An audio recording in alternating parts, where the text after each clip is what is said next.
Hello students, everybody good morning. जैसा कि आप लोगों को पता है कि कोविड-19 के कारण ऑफलाइन क्लासें नहीं चल रही हैं, इसलिए हम लोग आप लोगों को ऑनलाइन क्लासें स्टार्ट कर रहे हैं कि आप लोग ऑनलाइन क्लास में पढ़िए और ध्यान दीजिए और आगे बढ़िए। तो जैसा कि आप लोगों को आज हम पढ़ाएंगे होम साइंस के बारे में, गृह विज्ञान के बारे में। तो 12 का ये गृह विज्ञान है, 12th क्लास का।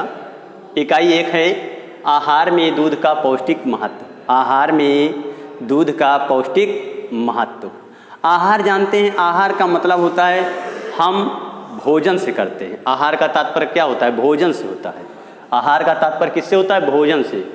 तो भोजन के रूप में हम दूध को क्या करते हैं? ग्रहण करते हैं। क्या करते हैं? ग्रहण करते हैं। और आहार में जो दूध है, आहार में जो दूध है, यह भी एक क्या है? भोज्य पदार्थ है। लेकिन दूध भोज्य पदार्थ तो है, लेकिन उसके साथ साथ यह एक पेय पदार्थ भी है। इसको क्या करते हैं? पेय पदार्थ का मतलब होता है जो हम पीने योग्य के रूप में इस्तेमाल करते हैं, उसे हम क्या बोलते हैं? पेय पदार्थ बोलते हैं। तो आहार में दूध का पोषक तत्व, आहार में दूध का पोषक तत्व। आप लोगों को पता है कि व्यक्ति के विकास के लिए सर्वोत्तम आहार दूध को माना गया है। सर्वोत्तम आहार किसको माना गया है? दूध को माना गया। अगर व्यक्ति का विकास होना है तो सबसे पहले हम क्या करेंगे? जैसे आप लोगों को पता है कि बच्चे यानी कि शिशुओं का जन्म होता है तो सबसे पहले उसको हम भोजन ही नहीं खिलाते हैं, सबसे पहले क्या करते हैं? उसको हम दूध का सेवन करवाते हैं, दूध पिलाते हैं। उसके बाद में उसका धीरे धीरे विकास होता है। जब भोजन करने के योग्य हो जाता है तब हम उसको भोजन की आदत डलवाते हैं और भोजन करवाते हैं। ठीक, तो हम बात कर रहे हैं आगे आहार में दूध का पौष्टिक महत्व। एक संतुलित आहार है ये जो दूध है, एक क्या है? संतुलित आहार है। क्यों है?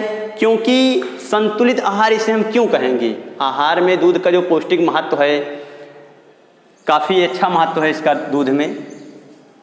तो हम बात करेंगे कि दूध एक क्या है? संतुलित आहार है। दूध एक क्या है? संतुलित आहार। दूध एक कैसा आहार है?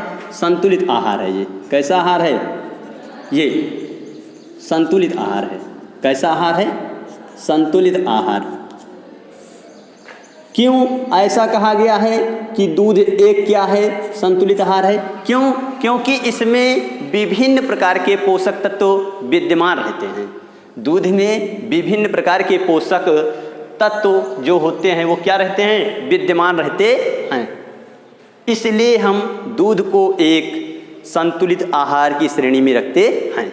दूध को हम किस श्रेणी में रखते हैं? एक संतुलित आहार की श्रेणी में रखते हैं। आप लोगों को जैसे पता होगा पोषक तत्व कौन कौन से होते हैं। आप लोगों को पता है जल है, वसा है, प्रोटीन है, कार्बोहाइड्रेट है और खनिज लवण है। क्या है? जल, वसा, प्रोटीन, कार्बोहाइड्रेट, खनिज लवण, ये क्या है? वसा है। जब ये सब पूर्ण रूप से विद्यमान होंगे तो वह जो आहार होगा हमारा एक क्या होगा? संतुलित आहार होगा। और मनुष्य का जो सर्वोत्तम आहार है, मनुष्य का जो सर्वोत्तम आहार है, सबसे अच्छा आहार है, वह क्या है? दूध है। क्या है वह? दूध है। अब हम बात करेंगे, इसलिए हम बिना संदेह के ही दूध को क्या कहते हैं? एक आदर्श एवं सुपाच्य संतुलित आहार की श्रेणी के रूप में रखते हैं इसको। बात समझ में आ रही होगी आप लोगों को हमारी।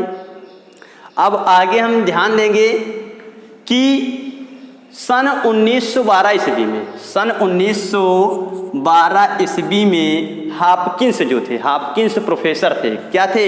हॉपकिंस एक प्रोफेसर थे। सन 1912 ईस्वी में इन्होंने क्या किया? एक परीक्षण किया। क्या किया इन्होंने? एक परीक्षण किया कि 1/3 भाग चम्मच, 1/3 भाग दूध का क्या करेंगे? चम्मच से लेंगे और चूहे को क्या करेंगे?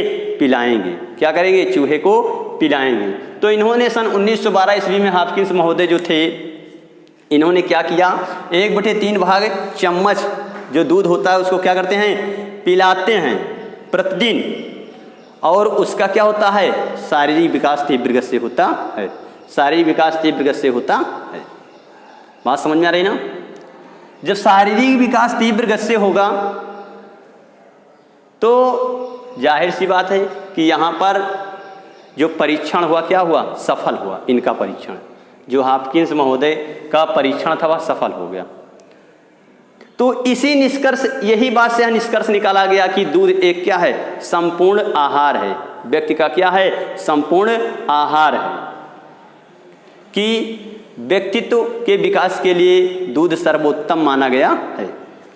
अब हम बात करेंगे दूध में विभिन्न पोषक तत्वों की मात्रा। अब दूध में कौन कौन से पोषक तत्व पाए जाते हैं? जल भी पाया जाता है, वसा भी पाया जाता है, प्रोटीन भी पाया जाता है और कार्बोहाइड्रेट पाया जाता है और खनिज लवण, ये सब पोषक तत्व हैं। अब दूध में कितने % पोषक तत्व कौन कौन से पाए जाते हैं ये आप लोगों को देखना है। तो बात करेंगे हम सर्वाधिक मात्रा में जो जल होता है, दूध में सर्वाधिक मात्रा में पाया जाने वाला पोषक तत्व क्या है, जल है। क्या है, जल है। और जल की मात्रा कितना % है, 87.25%। 87.25% दूध में जल की क्या है, मात्रा है। उसके बाद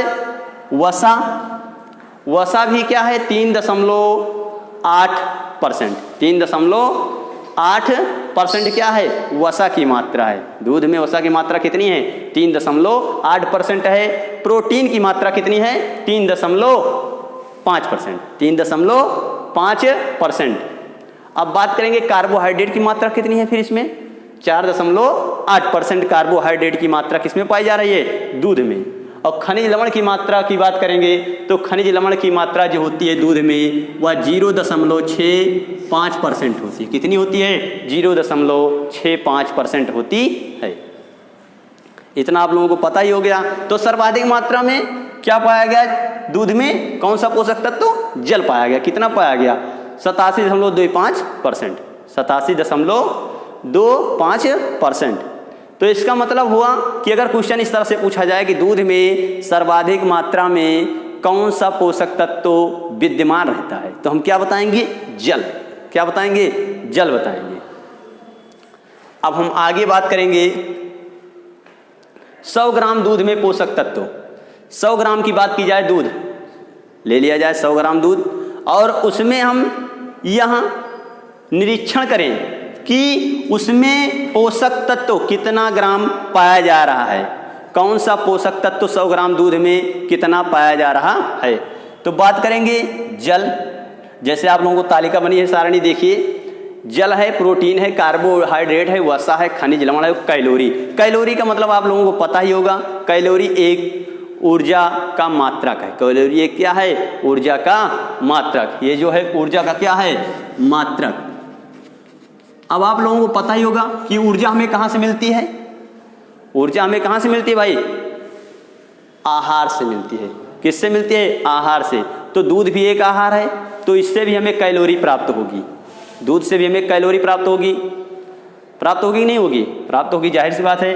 अब आगे हम बात करेंगे, जैसे कुछ सारणी में दिया गया, जैसे स्त्री के दूध में जल की मात्रा कितनी होती है, कार्बोहाइड्रेट की मात्रा कितनी है, वसा की मात्रा कितनी होती है, और खनिज लवण की मात्रा कितनी होती है, और कैलोरी कितनी पाई जाती है स्त्री के 100 ग्राम दूध में। स्त्री के 100 ग्राम दूध में जैसे बात की जाए गाय का दूध, गाय के दूध में जल की मात्रा कितनी होती है, कार्बोहाइड्रेट की मात्रा कितनी होती है, और वसा की मात्रा कितनी होती है, ये आप लोगों को बताया जाएगा। तो स्त्री की बात करेंगे, स्त्री के दूध में जल की मात्रा 86.3%, यानी कि 86.3 ग्राम होती है।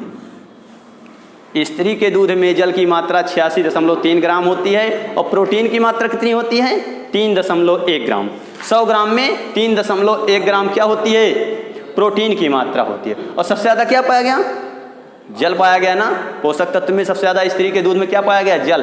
क्यों, क्योंकि दूध में अधिकतर हम देखते हैं जल की मात्रा सर्वाधिक पाई जाती है। अभी बताया मैंने कि वह एक ऐसा पोषक तत्व है जल, जिसमें क्या होती है, दूध में जल की मात्रा सर्वाधिक पाई जाती है। कार्बोहाइड्रेट, कार्बोहाइड्रेट में हम बात करेंगे 6.6 ग्राम। 100 ग्राम में से 6.6 ग्राम क्या पाया जाता है, कार्बोहाइड्रेट स्त्री के दूध में पाया जाता है। अब स्त्री के दूध में वसा 100 ग्राम में कितनी पाई जाती है, 3.9 ग्राम पाई जाती है वसा। उसके बाद खनिज लवण की मात्रा जो है स्त्री के दूध के 100 ग्राम में 0.1 ग्राम पाई जाती है। अब 100 ग्राम की बात हम छोड़ करके 100 ग्राम स्त्री का दूध हुआ और 100 ग्राम में कितनी कैलोरी मिली हमें? स्त्री के दूध में, स्त्री के 100 ग्राम दूध में 55 कैलोरी पाई गई। कितनी पाई गई ऊर्जा? 55 कैलोरी पाई गई। अब बात करेंगे गाय का दूध। जो गाय का दूध है इसमें जल की मात्रा 87.6 ग्राम होती है। कितनी होती है? 87.6 ग्राम होती है। और प्रोटीन की मात्रा 3.3 ग्राम होती है। 3.3 ग्राम प्रोटीन की मात्रा होती है और 4.3 ग्राम क्या होती है? कार्बोहाइड्रेट की मात्रा। कार्बोहाइड्रेट की मात्रा। और 3.6 ग्राम क्या होती है? वसा की मात्रा। और 0.7 ग्राम क्या होती है? खनिज लवण की मात्रा। और इस 100 ग्राम में गाय के 100 ग्राम दूध में ये 76 ग्राम क्या पाता है? कैलोरी पाई जाती है। 76 ग्राम क्या पाई जाती है? कैलोरी पाई जाती है। अब बात करेंगे भैंस के दूध में। भैंस के दूध में, अब भैंस के दूध में आप लोगों को पता है कि 81.1 ग्राम 81.1 ग्राम जल पाया था। 81.1 ग्राम क्या पाया था? जल। और वसा कितनी, वो प्रोटीन कितनी पाई जाती है? 4.3 ग्राम। 4.3 ग्राम क्या पाई जाती है? यहाँ पर प्रोटीन पाई जाती है। किसके दूध में? भैंस के 100 ग्राम दूध में। भैंस के 100 ग्राम दूध में।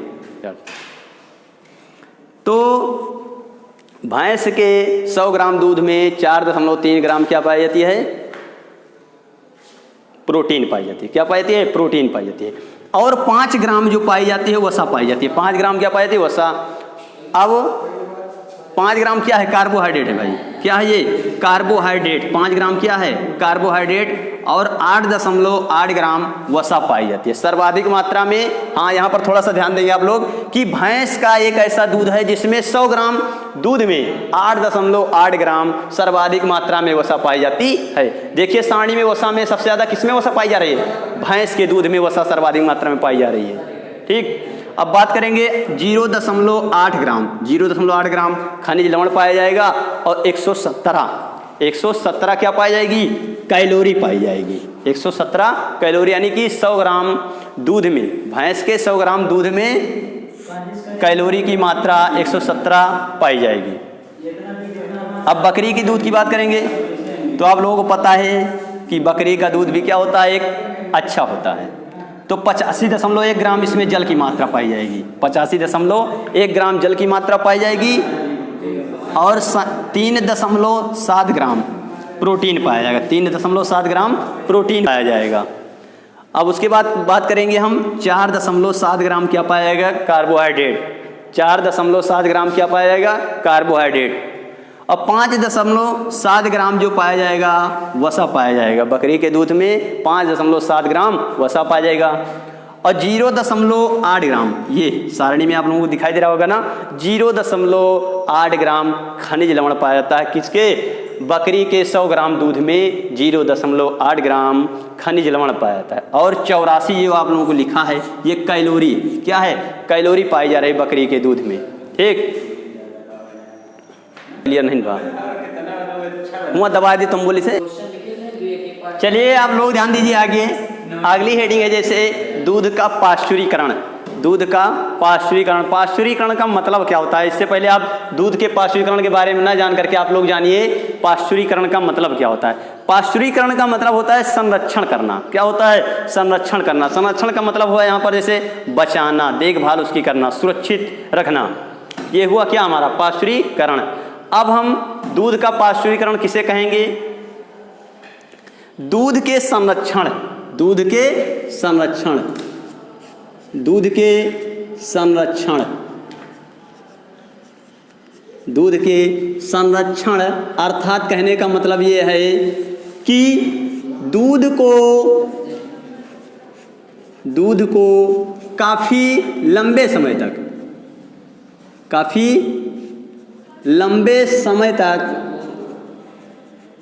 दूध को काफी लंबे समय तक संरक्षित करना या उसे बचाए रखना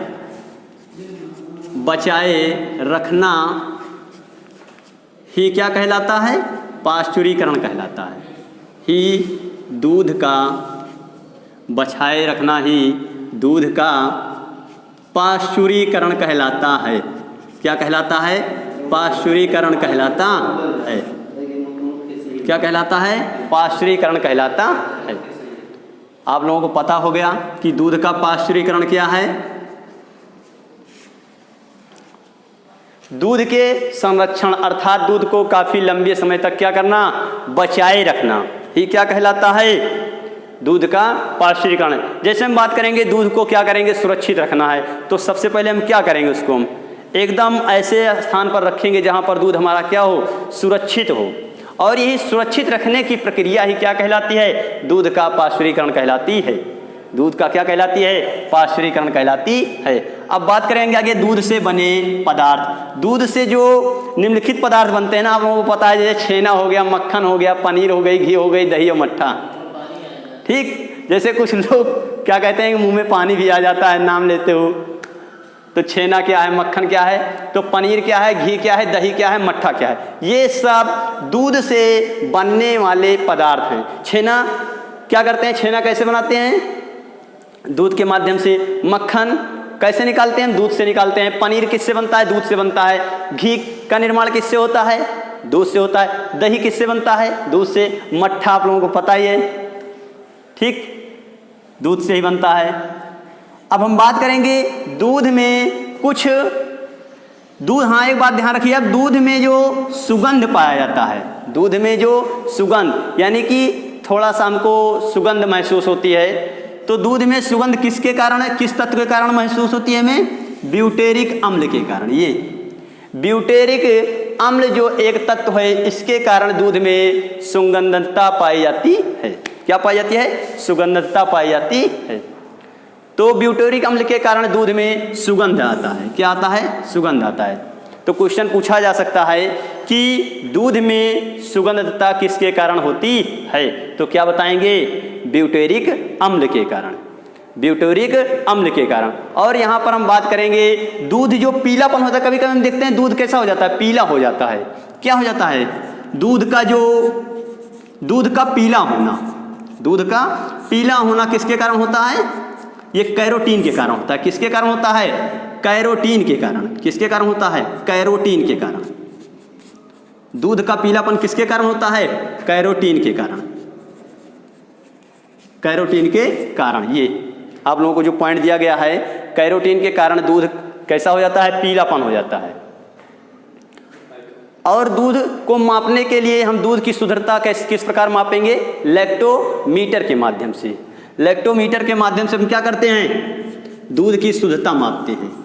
लैक्टोमीटर के माध्यम से, लैक्टोमीटर के माध्यम से हम क्या करते हैं? दूध की शुद्धता, क्या करते हैं? दूध की शुद्धता मापते हैं कि दूध हमारा कितना परसेंट शुद्ध है और कितना परसेंट क्या है? अशुद्ध है। किसके कारण? लैक्टोमीटर के माध्यम से हम क्या करते हैं? दूध की शुद्धता मापते हैं। तो इतना आप लोगों को क्लियर हो गया ना। अब आगे हम बात करेंगे दूध में प्रोटीन। इस तरह से भी क्वेश्चन पूछा जा सकता है कि दूध में प्रोटीन जो पाया जाता है वो किस रूप में पाया जाता है? दूध में जो प्रोटीन होता है, दूध में प्रोटीन जो होता है वह किसके कारण होता है? किस रूप में होता है? दूध में जो प्रोटीन होता है किस रूप में होता है? केसीन के रूप में होता है। ये भी क्वेश्चन बहुत इंपॉर्टेंट है, ये भी बोर्ड परीक्षा में पूछे जाने वाले क्वेश्चन हैं कि दूध में प्रोटीन किस रूप में पाया जाता है? केसीन के रूप में। ये केसीन आप लोगों को दिखाई दे रहा है ना, केसीन के रूप में दूध क्या पाया जाता है? प्रोटीन के रूप में पाया जाता है। तो दूध में प्रोटीन किसके रूप में पाया जाता है? केसीन के रूप में पाया जाता है। और दूध को हम जब उबालते हैं, जब दूध को हम उबालते हैं तो 100 डिग्री सेंटीग्रेड तापमान पर। क्यों? क्योंकि 100 डिग्री सेंटीग्रेड तापमान पर हम क्या करते हैं? 100 डिग्री सेंटीग्रेड तापमान पर क्या करते हैं? हम दूध को उबालते हैं। क्या करते हैं? हम दूध को उबालते हैं। जब दूध को उबालते हैं तो दूध में विटामिन सी की मात्रा नष्ट हो जाती है, विटामिन सी नहीं पाया जाता, इसलिए दूध में विटामिन सी का क्या होता है? अभाव होता है। क्या होता है? अभाव होता है। और विटामिन सी का अभाव होगा विटामिन सी का अभाव होगा, लेकिन उसके साथ साथ जो है विटामिन ए और डी का भी अभाव होता है। दूध में विटामिन ए और डी का भी अभाव होता है। विटामिन ए तथा डी का अभाव होता है। किसका अभाव होता है? विटामिन ए तथा डी का अभाव होता है। ठीक, विटामिन ए तथा डी का क्या होता है? अभाव होता है। ये आप लोगों को पता चल गया ना। अब हम थोड़ा सा यहाँ पर एक क्वेश्चन बहुत इंपॉर्टेंट है जो आप लोगों को बताए जाएंगे कि दूध में सर्वाधिक मात्रा में किसकी अधिकता होती है जो व्यक्ति के विकास के लिए सर्वोत्तम माना जाता है? प्रोटीन जो है दूध में अत्यधिक मात्रा में पाया जाता है, इसलिए यहाँ पर व्यक्ति का विकास क्या होता है? तीव्र गति से होता है। तो माता के दूध में यानी कि स्त्री के दूध में प्रोटीन की मात्रा सर्वाधिक होती है। प्रोटीन की मात्रा क्या होती है? सर्वाधिक होती है, इसलिए बच्चे का विकास क्या होता है? तीव्र गति से होता है। ठीक, और उसके बाद आप लोग ध्यान दीजिए, जहाँ तक है हमारी आशा ये है कि आप लोगों को समझ में आया होगा। आप लोगों के समझ में आया होगा तो आप लोग हमारे चैनल को क्या करिए? सब्सक्राइब करिए, लाइक करिए और शेयर करिए। धन्यवाद।